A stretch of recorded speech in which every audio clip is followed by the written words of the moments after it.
Kukhona indlela ebukeka inhle phambi kwamehlo omuntu, kanti isiphetho sayo ingukufa.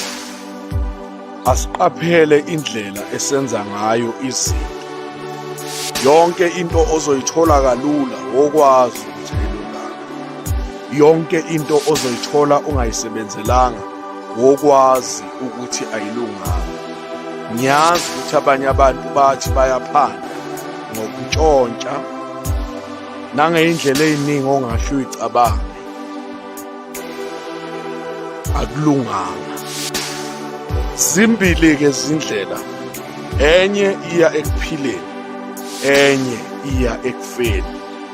Khetha indlela ezokwenza ukuthi uvuke ube yikhehla ubona abazukulu.